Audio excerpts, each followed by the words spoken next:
সুপ্রিয়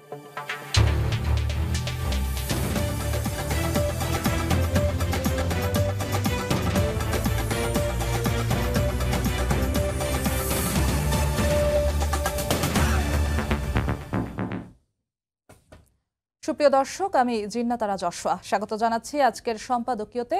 কুয়েট উপাচার্যের পদত্যাগ দাবিতে শিক্ষার্থীদের অনশনের দ্বিতীয় দিন চলছে আজ। ইতিমধ্যেই আন্দোলন ছড়িয়ে পড়েছে ঢাকা সহ দেশের বিভিন্ন বিশ্ববিদ্যালয়। শিক্ষা উপদেষ্টা কথা বলেছেন কুয়েটে আন্দোলনকারীদের সঙ্গে, কিন্তু শিক্ষার্থীরা দাবির প্রতি অনড়। কুয়েট শিক্ষক সমিতি বলেছে চাপে ভিসির পদত্যাগ মানবে না শিক্ষকরা। এর আগে ঢাকা কলেজ ও সিটি কলেজ সংঘর্ষ, সুনামগঞ্জ মেডিকেল কলেজে অসন্তোষ, একটি বিশ্ববিদ্যালয়ে ছাত্র হত্যা, সব মিলে অনাকাঙ্ক্ষিত পরিবেশ চলছে শিক্ষাঙ্গনে সুষ্ঠু পরিবেশ ফিরিয়ে আনার উপায় কি? প্রাসঙ্গিক বিষয় নিয়ে আজকের সম্পাদকীয় অস্থির শিক্ষাঙ্গন। আর এ নিয়ে আলোচনার জন্য স্টুডিওতে উপস্থিত আছেন অ্যাডভোকেট সৈয়দা আসিফা আশরাফি পাপিয়া, সাবেক সংসদ সদস্য বিএনপি, মোস্তফা কামাল সাংবাদিক ও লেখক, এবং আরও উপস্থিত আছেন শরীফুজ্জামান শরীফ, সাবেক সভাপতি বাংলাদেশ ছাত্র ইউনিয়ন ও সিপিবি নেতা। দর্শক, আপনারাও এই আলোচনায় অংশ নিতে পারেন। এজন্য আপনাদের ফোন করতে হবে টেলিভিশনে দেখানো নম্বরে, এছাড়া ফেসবুকের মাধ্যমেও আপনাদের মন্তব্য পাঠাতে পারেন। শিক্ষাঙ্গনগুলো যেমন উত্তপ্ত অবস্থায় আছে, অস্থির অবস্থায় আছে, ঢাকা কলেজ, সিটি কলেজ কিংবা কুয়েটের শিক্ষার্থীদের অনশনের সঙ্গে সামঞ্জস্য রেখে ঢাকা বিশ্ববিদ্যালয় সহ বিভিন্ন বিশ্ববিদ্যালয়ে কুয়েটের উপাচার্যের পদত্যাগের যে দাবি, সেই দাবি ছড়িয়ে পড়েছে। শুরুতেই যেতে চাচ্ছি শরীফুজ্জামান শরীফ, আপনার কাছে, যে শিক্ষাঙ্গনের এমন পরিস্থিতি, এমন অস্থিরতা আসলে কি ইঙ্গিত দিচ্ছে? কেন হচ্ছে এমনটা? আপনাকে ধন্যবাদ, দর্শক শ্রোতাদেরকে ধন্যবাদ, আমার সাথের আলোচকদের শুভেচ্ছা। আপনি আলোচনার শুরুতে যে ইন্ট্রোডাকশনটা দিয়েছেন, সেখানে একেবারে সারা দেশের শিক্ষা প্রতিষ্ঠানের একটা সিনারিও আপনার ইন্ট্রোডাকশনের ভিতরে উঠে এসেছে। আমরা নিশ্চয়ই আজকে আলোচনাটা করব যে এখান থেকে বেরিয়ে আসার উপায়টা কি। প্রথমত, এই ধরনের পরিস্থিতি কেন তৈরি হলো আমাদের আলোচনা করতে গেলে নিশ্চয়ই গত জুলাই এবং আগস্ট মাসের যে প্রবল ছাত্র আন্দোলন, এবং যে আন্দোলনের মধ্য দিয়ে একটা শক্তিশালী সরকার, 15 বছরের একটা সরকার, তাদের যে অপসারণ, এটি অবশ্যই বারবার আলোচনার ভেতরে আসে এবং আসবে। আমাদের এবারের যে পরিবর্তন, এই পরিবর্তনের একেবারে শেষ প্রান্তে এসে মূল ভূমিকাটা পালন করেছে ছাত্ররা, ছাত্র সমাজ, এবং তাদের আহ্বানে সাড়া দিয়ে মানুষ রাস্তায় নেমে এসেছে। বাংলাদেশে এর আগেও ছাত্রদের ডাকে মানুষ কিন্তু রাস্তায় নেমেছিল। 1990 সালে তার পেরিফেরিটা এতটা বড় ছিল না বা এতটা শক্তিশালী ছিল না, কিন্তু তখনও 90-এর যে আন্দোলনটা, সেই আন্দোলনটাও মূল ভূমিকাটা পালন করেছিল ছাত্ররা। কিন্তু লক্ষণীয় ব্যাপার হচ্ছে যে 90-এর আন্দোলনের পরে ছাত্ররা তার দায়িত্বটা শেষ করে, এজেন্ডাটা শেষ না করে, এটা পলিটিক্যাল পার্টির হাতে তুলে দিয়েছিল। পরবর্তীকালে একটা নির্বাচন, এবং নির্বাচনের মধ্য দিয়ে স্বাভাবিক একটা সরকারের কাছে ক্ষমতা হস্তান্তর, এই যে কাজটা ছাত্ররা পলিটিক্যাল পার্টিগুলোর হাতে দিয়ে তারা তাদের ক্যাম্পাসে ফিরে গেছে। এবার আমরা সেই ঘটনার কিন্তু পুনরাবৃত্তি দেখিনি, বা সেই ধরনের ঘটনাটা ঘটেনি। এবং এই জায়গাটায় আমার যেটা ধারণা, শিক্ষার্থীদের যেহেতু গত 15 বছরের নানা ঘটনার ভেতর থেকে তাদের একটা বিরাট অংশের শিক্ষার্থীর মধ্যে, এবং আন্দোলনের শেষ দিকে এসে ছাত্রলীগ চড়াও হওয়ার ভেতর থেকে এদের মধ্যে একটা মেন্টাল ট্রমা তৈরি হয়েছিল। নানা জায়গায় এরা নির্যাতিত হয়েছে, রক্ত ঝরেছে, সাথীর, ক্লাসমেটের। এই যে অস্থিরতা, এই জায়গা থেকে আমাদের যেটা প্রথম দরকার ছিল, তাদেরকে ক্লাসে ফিরিয়ে নিয়ে যাওয়া। আমরা সম্ভবত সেই কাজটা করিনি, অথবা করতে চাইনি, অথবা করতে পারিনি। এবং আমরা শিক্ষার্থীদের এই যে কন্ট্রিবিউশনটা, সেই কন্ট্রিবিউশনটা রিকগনাইজ করতে গিয়ে আমরা কখনো কখনো মানে এমন ভাষাটা ব্যবহার করেছি যেটা তাদেরকে কখনো কখনো মনে হয়েছে যে একেবারে সমস্ত শক্তিটা আসলে তাদের হাতে ছিল, তারাই কাজটি করেছেন, এবং ইতিহাসের সবার উপরে তার জায়গাটা থাকবে।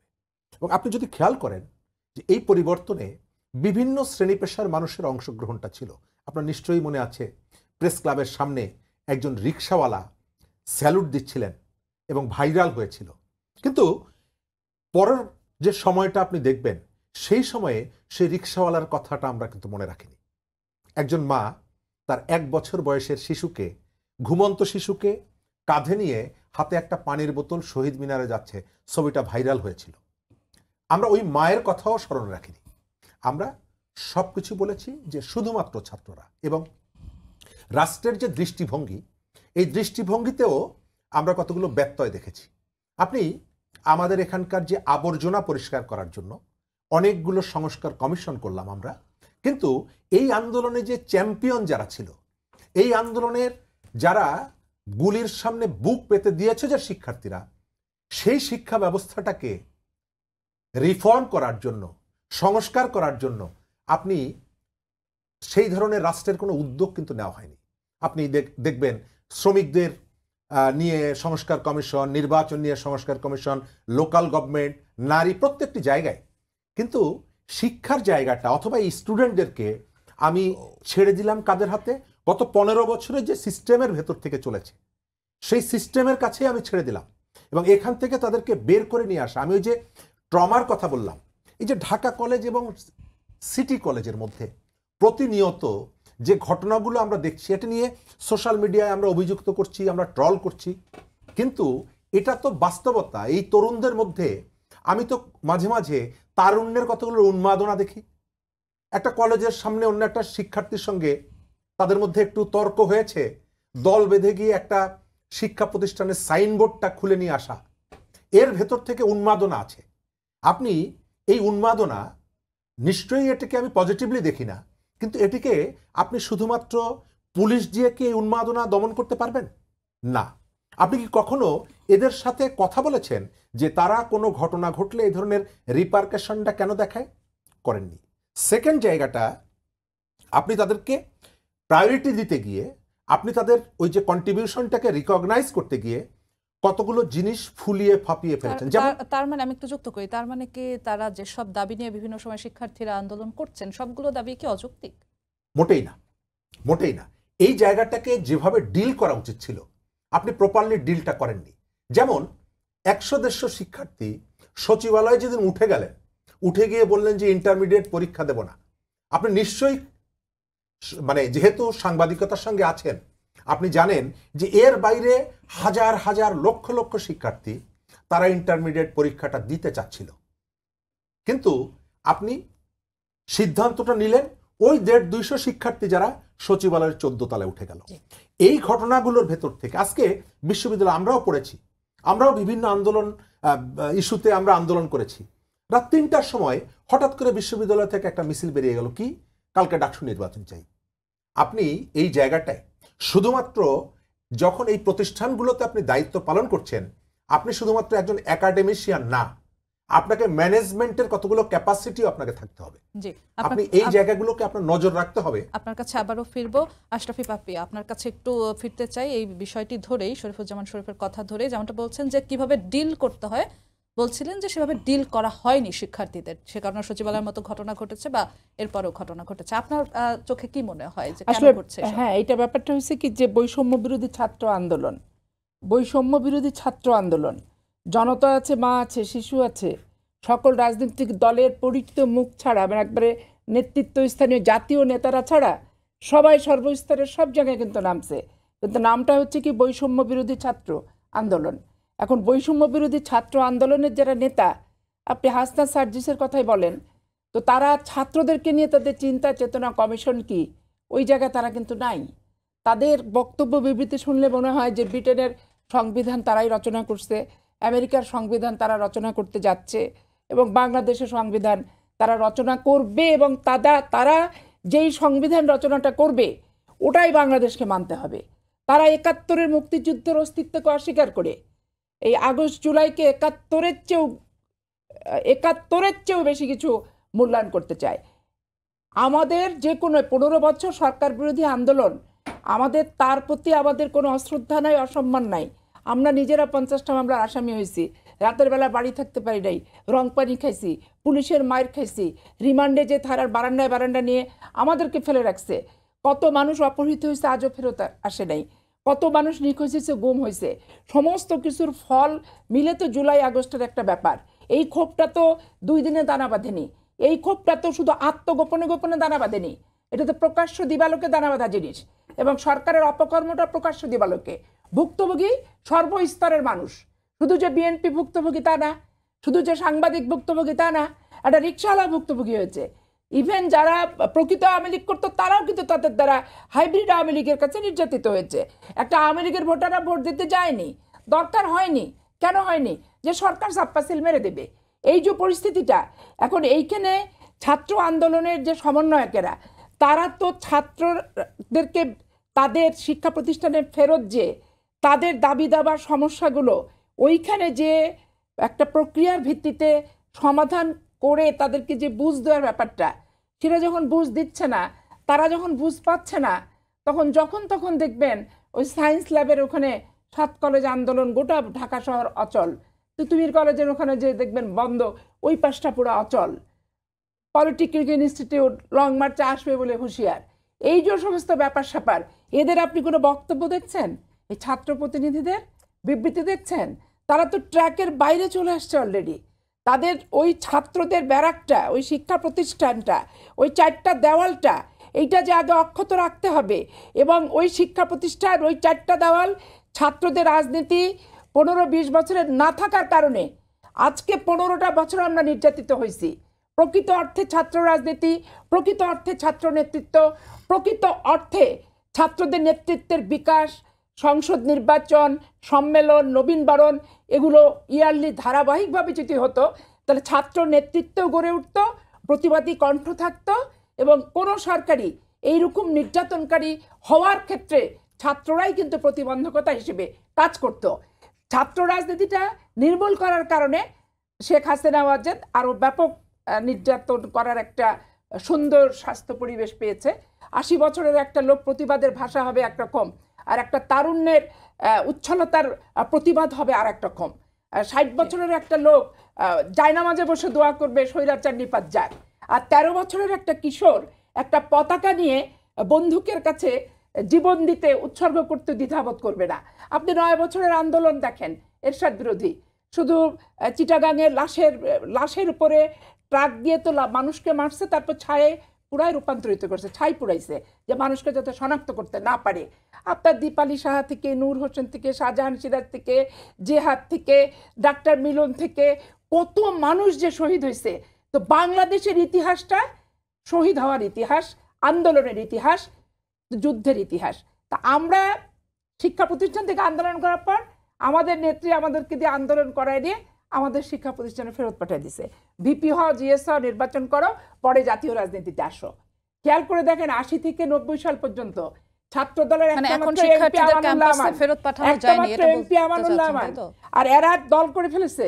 এই দল এখন আরো ক্ষমতায় আসবে, এরা এখন বাংলাদেশকে ডিকটেট করবে। তারা যেটা বলবে সেটাই হবে, তারা যেদিন নির্বাচন চাবে সেটাই হবে, তাদের মন মতো সংস্কার করতে হবে। তাদের যেই সময়ে নিবন্ধন তারা করার উপযুক্ত হবে, নির্বাচন কমিশনকে সেই টাইম তারা বেঁধে দিচ্ছে। নির্বাচন কমিশন তার বিধান মাফিক চলতে পারবে না। এখন এইগুলা বক্তৃতা ছাত্র নেতারা যদি দেয়, তাহলে প্রকৃত ছাত্ররা অবস্থাটা কি হবে? যে তোমরা আমাদেরকে ইউজ করলা, ব্যবহার করলা, তোমরা এখন এমপি হবা, মন্ত্রী হবা, তদ্বির বাণিজ্যে যাবা, হাজার হাজার কোটি টাকার মালিক হবা, আলটিমেটলি ফেসবুক থেকে শুরু করে সামাজিক যোগাযোগ মাধ্যম সবার কাজকাম তো কিছু না কিছু প্রকাশ পেয়ে যাচ্ছে। সবই যে অসত্য, সবই যে মিথ্যা তা তো না, যা ঘটে তা কিছু কিছু তো বটে। তো স্বাভাবিক কারণে ওই ছাত্রদের ন্যায্য দাবি যে এই ভিসি আমার ভাল লাগে না, ওরা এটাকে ন্যায্যই মনে করে। আবার শিক্ষকরা মনে করছে যে ছাত্ররা যখন তখন হুমকি দিয়ে শিক্ষককে যদি ফেলে দিতে পারে, তাহলে শিক্ষার প্রতিষ্ঠানের মানমর্যাদা কোথায়, শিক্ষকদের মানমর্যাদা কোথায়? এই যে ছাত্র এবং শিক্ষকদের ইগো সমস্যা, এই ইগো সমস্যা দূর কারা করবে? এই সার্জিজার হাসনাতকে যেই তো করতে হবে, এই সরকারকেই তো করতে হবে। কারণ এই সরকার তো কোনো জনতা এবং মানুষ এবং কোনো রাজনৈতিক সংগঠনের 15 বছর যে আন্দোলনের কোনো অবদান আছে, রক্ত দিছে, অপহৃত হয়েছে, নির্যাতিত হয়েছে, একবারও স্বীকার করে না। এদের সরকার প্রধান শুধু স্বীকার করে ছাত্র আর ছাত্র। তাহলে ছাত্রদের বাড়াই দিলে এখন কমাবে তারাই, তাদেরকে কমাতে হবে। আপনার কাছে একটু আসতে চাচ্ছি একই বিষয় ধরে। আপনি সাংবাদিক এবং লেখক মানুষ, শিক্ষকদের কথাটা বললেন যে শিক্ষক সমিতি কুয়েটের আজকে বলেছেন যে চাপ দিয়ে উপাচার্যকে অপসারণ করা হলে তারা তা মেনে নেবে না। শিক্ষার্থীরা যখন আন্দোলন করেছিল কুয়েটের উপাচার্যের পদত্যাগের জন্য, আবার শিক্ষক সমিতি তারা মিছিল করতে দেখা গিয়েছে যে উপাচার্যকে পদত্যাগ করানো যাবে না কিংবা সরানো যাবে না। এই যে একটা টানাপোড়েন কিংবা সিদ্ধান্তহীনতার মাঝখানে আসলে মানে কি টানাপোড়েন কাজ করছে? জি, অবশ্যই একটা বড় রকমের টানাপোড়েন কাজ করছে। আপনার প্রশ্নের জন্য ধন্যবাদ যশোয়া। দুজন সহ আলোচকের বক্তব্যে যারা দেখছেন বা আপনি আছেন বা আমি উপলব্ধি করছি, ছাত্রদের প্রতি যে মায়া ছিল, মমতা ছিল, স্নেহ ছিল, এমনকি ভরসাও ছিল, ওইটাতে একটা বড় রকমের ছেদ পড়েছে। দুজনের বক্তব্যে কিন্তু সেটা স্পষ্ট। এবারের যেই ফ্রন্টলাইনার ছাত্ররা, অর্থাৎ জুলাই আগস্ট বিপ্লবের যাদেরকে আমরা বিপ্লবী বলি বা অভ্যুত্থানকারী বলি অথবা আন্দোলনকারী বলি ছোট করে বললে, তো তাদের প্রতি একটা বিশ্বাস ছিল, মায়া ছিল। যদিও তারা ছাত্র আন্দোলন শব্দটাই বারবার ব্যবহার করেছে, সবাই যে ছাত্র ছিল তা কিন্তু নয়, সাথে মাও ছিল, শিশু বাচ্চাও ছিল, বয়োবৃদ্ধও ছিল, অর্থাৎ ছাত্র জনতা বলতে যেটা বোঝায়। আবার যেহেতু প্রেক্ষিতটা ভিন্ন, তারা ফ্রন্ট লাইনে ছিল, 90-এর চেয়েও তাদের ভূমিকাটা আরও বেশি ছিল। আবার 90-তে যারা আন্দোলন করেছিল তাদের কিন্তু রাজনৈতিক পরিচয় ছিল, কারো নাম ছাত্রদল, কারো নাম ছাত্রলীগ, এ ধরনের নাম ছিল। এবারের ছাত্রদের ওই রকম রাজনৈতিক পরিচয় ছিল না। এসব যোগফল মিলালে তারা একটা সংগঠন করতে পারে, ওই রকম একটা অধিকার কিন্তু তারা অর্জনও করেছে। তো খেয়াল করবার বিষয়, দিন যত গড়াচ্ছিল ততই রাজনৈতিক দলগুলোর সাথে, অর্থাৎ প্রথাগত রাজনৈতিক দলগুলোর সাথে তাদের একটা বিরোধ শুধু প্রতিনিয়ত বাড়ছে। বাড়তে বাড়তে সেটা কিন্তু এক পর্যায়ে সংঘাতেও চলে এসেছে। একজন সমন্বয়ক হান্নান মাসুদ, তার গায়ে কিন্তু আঘাত পড়েছে, আহত হয়েছেন।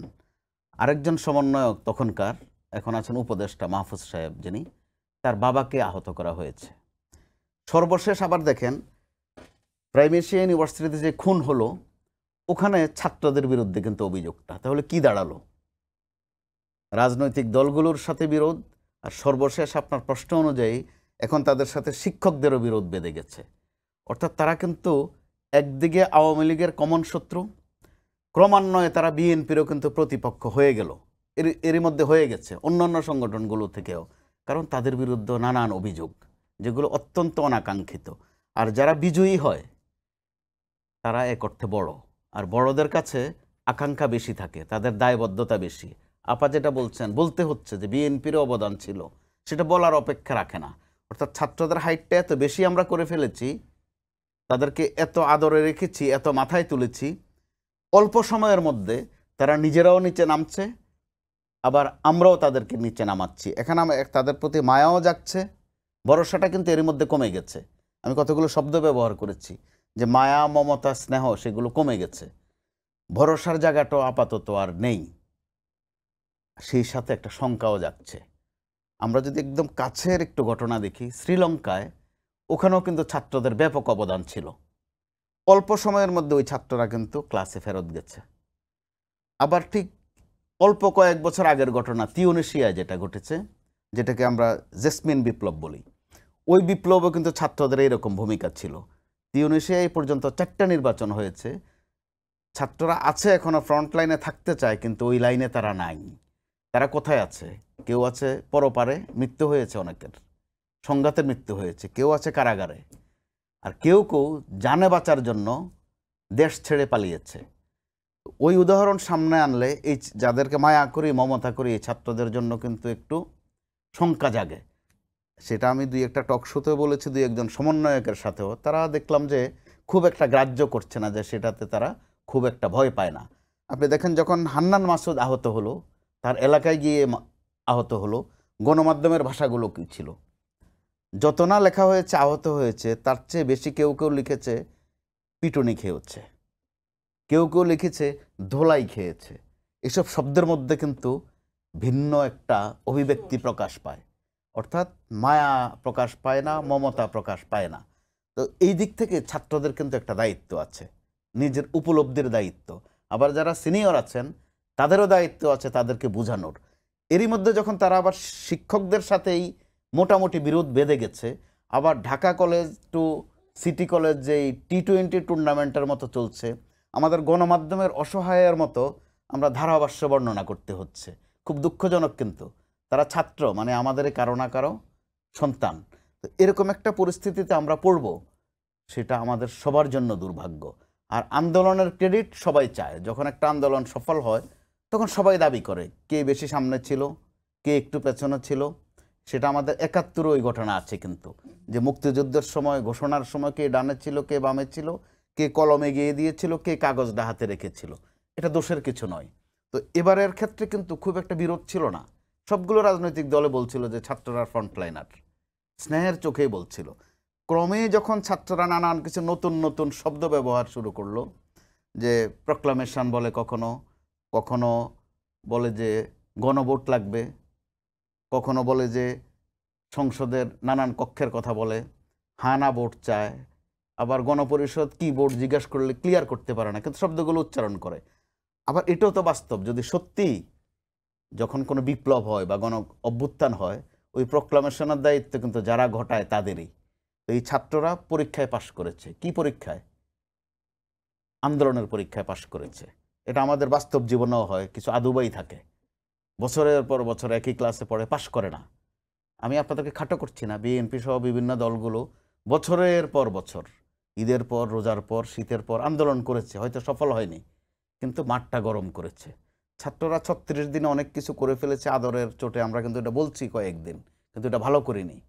তাদের মনোজগত একটা চাপ তৈরি হয়েছে যে বিএনপি কিছু না, তারা 36 দিন, এমনকি তারা বলে 36 জুলাই, 5 আগস্টকে বলে 36 জুলাই, যে 36 দিনের আন্দোলনে তারা দেশটা দ্বিতীয়বার স্বাধীন করে ফেলেছে। অর্থাৎ এক একটা শব্দ যেগুলো মাঠে ময়দানে বলা যায়, কিন্তু যখন আপনি ঠান্ডা মাথায় বিবেচনার জন্য আনবেন, এগুলো কিন্তু বিপজ্জনক। এখানে মনে করিয়ে দিতে চাই, আরও আগে শাহবাগে একটা সরকার বসেছিল, তার নামও সরকার, ইমরানিস সরকার।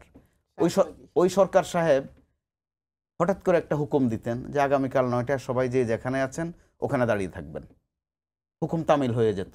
অর্থাৎ প্রবণতাটা ভালো ছিল না। আবার দেখেন গত কদিন ধরে কি হাইপ তোলা হচ্ছে। একটা সময় তারা বলেছে মেধা না কোটা, কোটা না মেধা।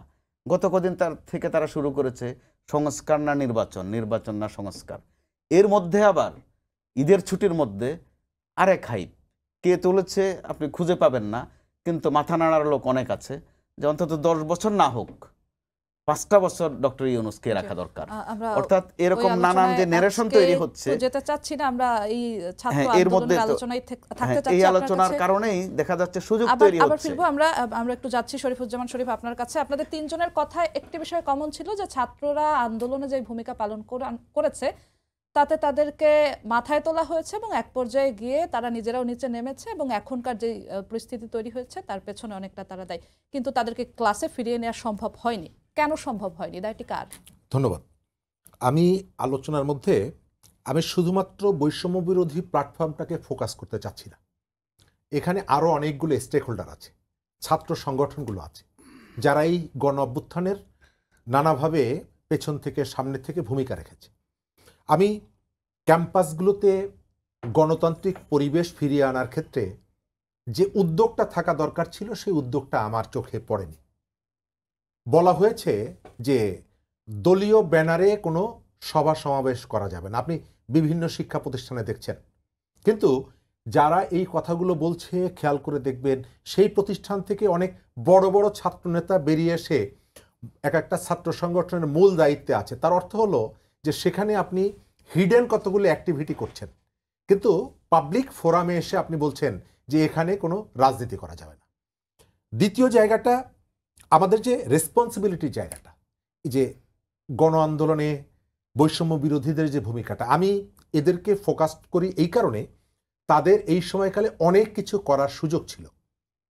আমাদের শিক্ষা ব্যবস্থায় অনেক ধরনের বৈষম্য আছে, এক অঞ্চলের সাথে আর এক অঞ্চলের, এক প্রতিষ্ঠানের সাথে আর এক প্রতিষ্ঠানের।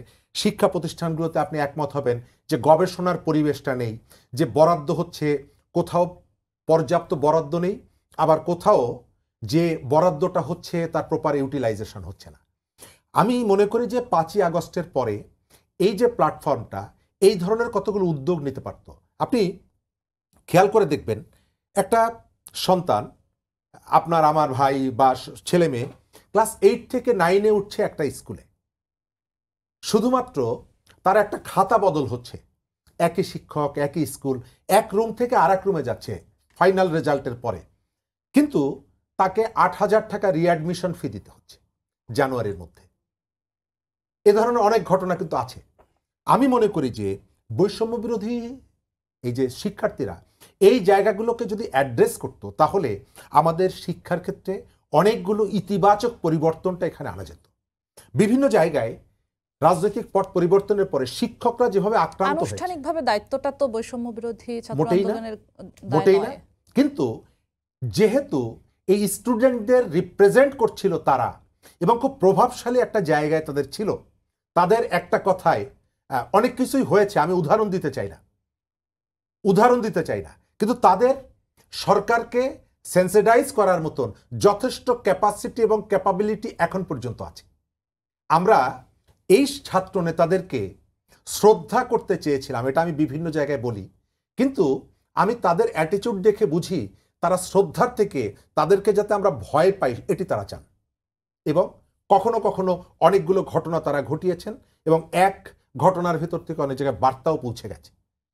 কিন্তু ওই যেটা বললাম, শিক্ষাক্ষেত্রে যে প্রবলেমগুলো আছে, সেই প্রবলেমগুলো যদি তারা অ্যাড্রেস করতো তাহলে এই জায়গাটায় যেত না। এক, কুয়েট নিয়ে যে ঘটনাগুলো হচ্ছে, এতজন শিক্ষার্থী আজকে অনশনে বসেছে চট্টগ্রাম বিশ্ববিদ্যালয়ে, যেখানে গণ আন্দোলনে অংশগ্রহণকারী 5 জন শিক্ষার্থীকে, ছাত্রী, তাদেরকে সেই ক্যাম্পাস থেকে বহিষ্কার করা হয়েছে একটা তাদের বিরুদ্ধে একটা অভিযোগ দিয়ে। কিন্তু মিডিয়ার ট্রিটমেন্টটা সেখানে যাচ্ছে না, মিডিয়ার ফোকাসটা যাচ্ছে কুয়েট নিয়ে। আমি মনে করি যে শিক্ষার ক্ষেত্রে এই যে সীমাহীন যে নৈরাজ্যটা চলছে, এই নৈরাজ্যটা অবশ্যই সরকারের পক্ষ থেকে ইনিশিয়েটিভ নিয়ে বন্ধ করা দরকার। আমি জিজ্ঞেস করি, এতদিন পরে আমাদের শিক্ষা উপদেষ্টা কেন তিনি কুয়েটে যাবেন? সরকারের জায়গা থেকে কখনো কখনো আপনার ঘটনা ঘটার আগেই আপনার কতগুলো ইনিশিয়েটিভ থাকা দরকার।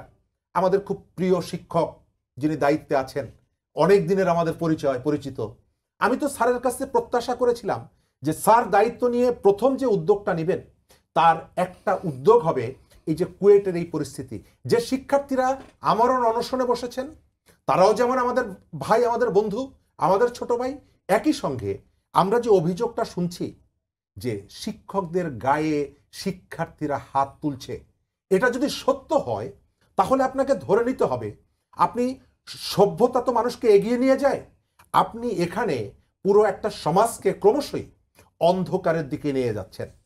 5ই আগস্ট, জুলাইয়ের অভ্যুত্থান, অসংখ্য মানুষের আত্মদান, শিক্ষার্থীদের আত্মদান, এইটার সঙ্গে এটা সাংঘর্ষিক। আজকে ক্যাম্পাসগুলোতে যেটা হচ্ছে, আমার এখনো প্রত্যাশা সেখানে আপনার গণতান্ত্রিক পরিবেশটা আপনাকে ফিরিয়ে আনতে হবে, সবাইকে কথা বলার সুযোগটা দিতে হবে, এবং সরকারের উদ্যোগটা হবে সার্বজনীন, কেস টু কেস।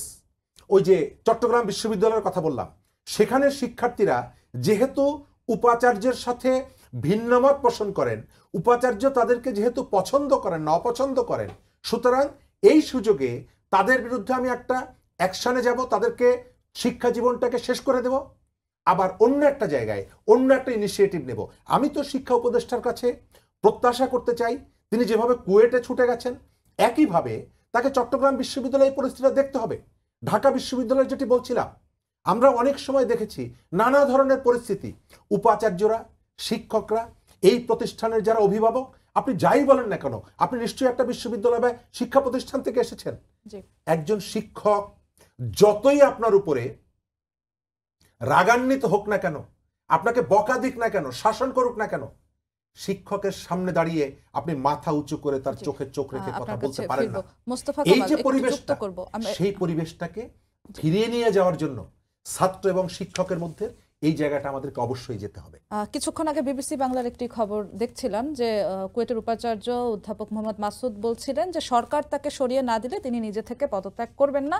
একই দিনে শিক্ষা উপদেষ্টা যখন কুয়েটে গিয়েছেন, শিক্ষার্থীদের সঙ্গে কথা বলেছেন, তিনি বলেছেন তারা চাচ্ছে আমরা এখনই ঘোষণা দেই, তারা মানে শিক্ষার্থীরা, যে যার মাধ্যমে তারা অনশন ভাঙতে পারে। কিন্তু শিক্ষা উপদেষ্টা তাদেরকে বোঝানোর চেষ্টা করেছে আইনি কিছু বিষয় রয়েছে, যাই করা হোক না কেন সেটা আইন ধারা নির্দিষ্ট থাকবে। সরকারের সামনে কি শিক্ষার্থীদের দাবি মানার জন্য কোনো চ্যালেঞ্জ চোখে পড়ছে আপনার? যন্ত্রণা চোখে পড়ছে। সরকার একটা যন্ত্রণায় আছে, নিয়ে বড় রকমের যন্ত্রণায়। মোটে এটা আকাঙ্ক্ষিত ছিল না বা নমুনাও ছিল না। এখনো যে একটা অভিযান চলছে কিন্তু দেশে, ডেভিল হান্ট, এটা চলছে কিন্তু বন্ধ হয়নি। ডেভিলের বাংলা অর্থ হচ্ছে শয়তান বা দুষ্ট। তো আমরা একটা দুষ্টামি সারা দেশে দেখছি। কিছু নমুনায় মনে হচ্ছে যে ওই ডেভিলটাকে, ওই দুষ্টটাকে এখন শিক্ষা সেক্টরে ছেড়ে দেওয়া হয়েছে অথবা সেটা শিক্ষা সেক্টরে ঘুরছে। এই মুহূর্তে তো যতই ক্ষমতা থাকুক বা না থাকুক, শরীফ ভাই বলেছেন ছাত্রদের হাতে অনেক ক্ষমতা আছে, আমি ওখানে একটু ভিন্ন মত পোষণ করি। তাদের হাতে অনেক ক্ষমতা নেই। ক্ষমতা থাকলে তারা কিন্তু আওয়ামী লীগকে নিষিদ্ধ করে ফেলতো কবেই, তাদের দাবি ছিল। ক্ষমতা থাকলে তারা মহামান্য রাষ্ট্রপতিকেও কিন্তু সরিয়ে ফেলতো, তাদের দাবি ছিল। ক্ষমতা থাকলে তারা গত সরকারকে যারা টিকিয়ে রেখেছে নানানভাবে কায়দা কানুনে ছলচাতুরি রেখে, ওই জাতীয় পার্টিকেও নিষিদ্ধ করত। তারপরেও তাদের করণীয় আছে অন্তত চাপ তৈরি করা। তারা তো একটা চাপ তৈরি করতে পারতো ওই ছাত্রদের, ওই সুযোগটুকু কিন্তু আছে পর্যাপ্ত ক্ষমতা না থাকলেও। যে আমাদের শিক্ষা পদ্ধতি বাংলাদেশে এই মুহূর্তে আছে 11 রকমের, বাংলা আরবি এই দুই পদ্ধতির মধ্যে, মাদ্রাসা শিক্ষা স্কুল সাধারণ শিক্ষার মধ্যে। ওখানে আবার কওমি শিক্ষা, আলিয়া শিক্ষা, ইংলিশ মিডিয়াম, বাংলা মিডিয়াম। দুঃখজনকভাবে একটি শব্দও নেই কোথাও, যদিও বারবার আমরা কিন্তু শিক্ষার্থী শিক্ষার্থী বলছি। শিক্ষার্থী অর্থাৎ শিক্ষার সাথে অত্যন্ত সম্পৃক্ত। কোথাও তারা আমাদের শিক্ষানীতি কি হবে, শিক্ষা ব্যবস্থা কি হবে, শিক্ষা পদ্ধতি কি হবে এই নিয়ে একটি শব্দও নেই। তারা কিন্তু চাইলে তাদের ঐতিহ্যটা ধরে রাখতে পারত, অন্তত এই বিষয়ে কিছু প্রস্তাবনা দিয়ে, কিছু দাবি দিয়ে, সেটা তারা করলো না। আবার আপনি যে প্রশ্ন করেছেন যে সরকার এই মুহূর্তে কি করবে, সরকারের অবস্থাটা অনেকটা হয়ে গেছে যে আমার কি করারও সুযোগ নেই। কারণ ছাত্ররা যারা আছে তারা আদরের, এটা সত্য। আমরা এখানে যতই একটু একটু টুকটাক সমালোচনা করে ফেলছি, আবার যারা শিক্ষক তারাও সম্মানের। আপনার মনে করতে হবে বা একটু মনে করিয়ে দিতে চাই, আমাদের এই জুলাই আগস্টের আন্দোলন যখন তীব্র থেকে তীব্রতর দিকে যাওয়া শুরু করলো, ঠিক তার ইমিডিয়েট আগে কিন্তু সারা দেশে শিক্ষকদের একটা আন্দোলন ছিল।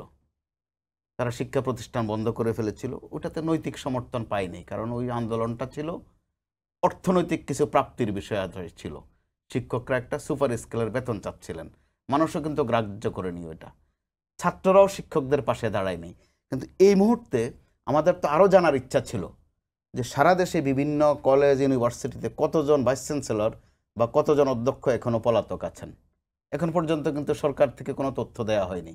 কিন্তু আমাদের কাছে বিচ্ছিন্নভাবে তথ্য আছে, বিভিন্ন বিশ্ববিদ্যালয়ের ভাইস চ্যান্সেলর সহ অসংখ্য শিক্ষক এখনও পলাতক, অথবা তারা আসছেন না, ক্লাসে আসছেন না, বা তাদেরকে কোথাও দেখা যায় না, দেশে আছেন নাকি বাইরে আছেন কেউ জানে না। কিন্তু আমরা দেখেন অত্যন্ত দুঃখজনকভাবে যখন একটা আলোচনা উঠলো যে নির্বাচনটা কবে নাগাদ হবে, ডিসেম্বরে হবে নাকি জুনে হবে, না আরও মাঝামাঝি হবে নাকি একটু আগাবে পিছাবে, ঠিক ওই মুহূর্তে একটা ডেভিল কর্মকাণ্ড কিন্তু শিক্ষাঙ্গনে ঢুকে গেল। সেটা সামগ্রিক একটা দুষ্টামের অংশ কিনা আমাদের কিন্তু এই প্রশ্নবিদ্ধ হতে হচ্ছে। কারণ নইলে আজকে আপনি দেখেন ঢাকা কলেজ, কাল দেখেন সিটি কলেজ, পরশু চলে যাচ্ছে তিতুমির কলেজ, তারপর দিন সেটা চলে যাচ্ছে ঢাকার পূর্বাঞ্চল ওই যে একটা মোল্লা কলেজ নামে একটা অনাকাঙ্ক্ষিত ঘটনা ঘটছে, সেটা আবার মেডিকেল কলেজে চলে যাচ্ছে, আবার পলিটেকনিকেও চলে যাচ্ছে। যে আমরা একটু এটার মধ্যে একটা যাব এই বিষয়টা ধরে অথবা একটা চক্রান্ত থাকা অত্যন্ত স্বাভাবিক। যে আজকে এখানে এই ঘটনা, কালকে এখানে এই ঘটনা, এবং সেটা দেখা যাচ্ছে তুচ্ছ কিছু ঘটনাকে কেন্দ্র করে প্রাণ চলে যাচ্ছে, এরকম কিছু ঘটনা শিক্ষা প্রতিষ্ঠানে ঘটছে। অনেকে বলছে আইন শৃঙ্খলা বাহিনী যদি শক্ত অবস্থানে থাকতো কিংবা প্রতিষ্ঠান প্রধানরা যদি ঠিকঠাক শক্তভাবে দায়িত্ব পালন করতে পারতো, তাহলে এমন অনাকাঙ্ক্ষিত ঘটনা ঘটতো না। আপনি সাবেক সংসদ সদস্য, একটি রাজনৈতিক দলের বড় একজন নেতা, আপনার কি মনে হয় যে কেন ঘটছে এবং ওর সমাধান কি হতে পারে? এখানে শুধু শিক্ষা প্রতিষ্ঠান না, গোটা বাংলাদেশে একটা ব্যাপক অস্থিরতা বিরাজ করছে। আপনি সামাজিক যোগাযোগ মাধ্যমে যান, ফেক আইডি দিয়ে, এবং যে অশালীন বক্তব্য, অশালীন বাক্য ব্যয় করে, একজন আরেকজন সম্পর্কে যে কুৎসা এবং যে রুচিহীনতার পরিচয়গুলো দিচ্ছে, এটা আমি ইতিপূর্বে কখনো কিন্তু দেখিনি। 15 বছরে অ্যাটলিস্ট আমি দেখিনি এটা, প্রথমত। দ্বিতীয়ত, আপনি কিছু কিছু ব্যক্তি আছেন যারা ওয়াজ নসিহত করেন, মাহফিল করেন, সেখানে পলিটিক্যাল নেতাদের নাম ধরে এত অশালীন ভাষায় বক্তব্য, এবং মুরাদ কি ক্ষমতা কি ছিল, 15 বছর কি করছিস, আমি নবাবগঞ্জে কি বক্তৃতা রাখলাম, আর আরেকজন যে যদি ইসলামিক নেতা জালসা করতে যে পাবনায় তার কাউন্টার দেয়, কুষ্টিয়ায় যে তার কাউন্টার দেয়, খুলনায় যে তার কাউন্টার দেয়, আলটিমেটলি কি সরকারের সব কিছু নিয়ন্ত্রণের বাইরে কিন্তু ডে বাই ডে চলে যাচ্ছে এবং সম্পর্কের ব্যাপক অধঃপতন হয়ে যাচ্ছে। তাহলে কি সমাধান নেই? অবশ্যই সমাধান আছে। সরকার এখানে রাজনৈতিক ইগোটা তারা ব্যাপক আকার ধারণ করছে, আর সরকারের ইগোর কারণে তারা নির্বাচন দিতে চায় না, এবং এই ছাত্র নেতারা সাবাল্যক না হওয়া পর্যন্ত, এদের রাষ্ট্রীয় ক্ষমতা যাওয়ার মতো দল গঠনের ম্যাচুরিটি না আসা পর্যন্ত এই সরকার পাকাপোক্তভাবে নিজেরা থাকতে চাচ্ছে। এইটা অভিপ্রায়টা দেশের মানুষের কাছে প্রকাশ হয়ে গেছে। এখন ধরেন কিছু ইসলামিক বক্তা আমি দেখি 2-3 জন, বেশি না, এমনভাবে ডক্টর ইউনূস করে জিকির করছে এবং তার মেধা উলিয়ার সাথে তুলনা হয়ে যাচ্ছে এবং দেবদূতের মতো ব্যাপার স্যাপার হয়ে যাচ্ছে। উনি মেধাবী, উনি সম্মানী ব্যক্তি, সব ঠিক আছে, কিন্তু বলার তো দরকার নাই। সম্মানী ব্যক্তিকে অসম্মান করারও প্রয়োজন নাই, আবার বেশি সম্মানী এটা বললেও কিন্তু অসম্মান করা হয়। তো এই যে মাত্রা জ্ঞানটা, সীমারেখাটা, সব কিছুর একটা লিমিট ছাড়া কিন্তু এখন হয়ে গেছে। এখন সরকারের এই জন্য সুচিন্তা আছে না বদচিন্তা আছে আমি জানি না, নিন্দিত নন্দিত দুটো হওয়ার সুযোগ তাদের আছে। তারা কোন সুযোগটা নিবে, কোন পথটা তারা আগাবে আর কোন পথটা পরিহার করবে, সেটা তাদেরকে সিদ্ধান্ত নিতে হবে। আর বাংলাদেশে 90-এর গণঅভ্যুত্থানের সাথে এইটার পার্থক্য, 90-এর গণঅভ্যুত্থান প্রকাশ্যে হয়েছে, প্রকাশ্যে গুলি খাইছে, 9 বছর ব্যাপী বাড়িতে থাকতে পারিনি, আর এইবার 15 বছর ব্যাপী থাকিনি। এই ছাত্ররা যারা করছে, সমন্বয়করা বিভিন্ন দলের সাথে সংযুক্ত ছিল, তাদের দলের প্রতি তারা সংক্ষুব্ধ ছিল যে তারা সেখানে সুবিধা করতে পারেনি, তারা সেখানে বঞ্চিত। হাইব্রিডটা এসে তাদের উপর দিয়ে তুলে নিছে, এতে তাদের ভিতর ক্ষোভের সঞ্চার হয়েছে। এই ক্ষোভটাকে ব্যবহার করা হয়েছে যেভাবেই হোক, আমাদের বাহিনীরা বিভিন্নভাবে, যেহেতু পলিটিক্যাল ব্যক্তিদেরকে রাজনীতিকে সফল হতে দেবে না, স্বাভাবিক কারণে এই একটা প্ল্যাটফর্ম তৈরি করে, এটা স্পষ্ট কথা, প্ল্যাটফর্ম তৈরি করে এখানে কামিয়াব লক্ষ্যে পৌঁছানো গেছে। তার মানে 71-এর মুক্তিযুদ্ধকে আমি বিপন্ন করে দিব, আমি অস্বীকার করে দিব। আর এই গণঅভ্যুত্থান বাংলাদেশ সৃষ্টির গণঅভ্যুত্থান, স্বাধীনতার গণঅভ্যুত্থান, এগুলো বললে হবে না। আমাদের ভূখণ্ডের স্বাধীনতা 1971-এর মুক্তিযুদ্ধ, 30 লক্ষ শহীদের রক্তের বিনিময়ে পেয়েছি। আর এইটা একটা নির্যাতিত পাষাণ সরকারকে বিতাড়িত করার জন্য 15 বছর একটা সাংবাদিকতা হত্যা হয়েছে, বাংলাদেশের অনেক সাংবাদিককে হত্যা করা হয়েছে, বাংলাদেশের রিকশাওয়ালা পর্যন্ত হত্যা হয়েছে, একটা পানের দোকানদার পর্যন্ত গুম হয়েছে। শান্ত করার জন্য আসলে কি করা উচিত? এটা ব্যারাকে শিক্ষার্থীদের সমস্যাগুলো সরকারের উচ্চ পর্যায়ে তাৎক্ষণিকভাবে জরুরি ভিত্তিতে, খুবই বন্ধর এই সরকারের পদক্ষেপ। শুধু নির্বাচন করব না, থাকবো, এইটা আমি স্পিডে দেখতে পাই, কিন্তু আর রাষ্ট্রের জন্য এবং তাৎক্ষণিক সিদ্ধান্ত নিয়ে কার্যকর ভূমিকা রাখার ক্ষেত্রে প্রচণ্ড অলস এবং মন্থর এবং ধীর গতি। ইমিডিয়েটলি প্রত্যেকটা শিক্ষা প্রতিষ্ঠানে তাদের নিজেরা যে বসে ইমিডিয়েটলি সমাধান করা দরকার, এবং ছাত্রদের শিক্ষা প্রতিষ্ঠান কেন্দ্রিক সমস্যা কি কি আছে সেটা সমাধান করা কতটুকু সম্ভব বাংলাদেশের শিক্ষার আইন হিসেবে সেটা দেখতে হবে। এবং শিক্ষার মানকে যে জায়গায় নিয়ে গেছে 15 বছরে, এই মানটা আমাদের ফেরত আনতে হবে। ছাত্র রাজনীতি অবশ্যই থাকবে, ছাত্র রাজনীতি থাকবে না কেন? ছাত্ররা রাজনীতি করলেই তো আমাকে বই দাও, আমাকে খাতা দাও, কলম দাও, লাইব্রেরির সুবিধা দাও, হলে হলে সাবসিডি বাড়াও, আমাকে হচ্ছে ইস্টাবলিশমেন্ট চার্জ কমাও, এগুলো তো ছাত্রকেন্দ্রিক রাজনীতি। আমার বইয়ের কাগজের দাম কমাও, আমাকে বিনামূল্যে বই সরবরাহ করো, লাইব্রেরিতে পর্যাপ্ত বই চাই, হলে আমি পত্রিকা চাই, এগুলো তো ছাত্রদের রাজনীতি। এখন ছাত্রদের এই রাজনীতি আছে কি না করেছে কেউ এই 20 বছরে? করে কি এই পর্যায়ে কেউ আসে নাই? এখন হয় কি, সিচুয়েশন আমাকে নেতা বানালো, আমরা একদম এটা বুঝতে হবে যে সিচুয়েশন আমাকে নেতা বানালো আর আমি হয়ে আসলাম, এ দুটোর ভিতরে পার্থক্য আছে। জি, আপনাদেরকে অসংখ্য ধন্যবাদ আমাদের সঙ্গে যুক্ত হওয়ার জন্য। সবাইকে ধন্যবাদ জানিয়ে শেষ করছি আজকের সম্পাদকীয়। আগামীকাল আবারও দেখা হবে একই সময়। শুভরাত্রি।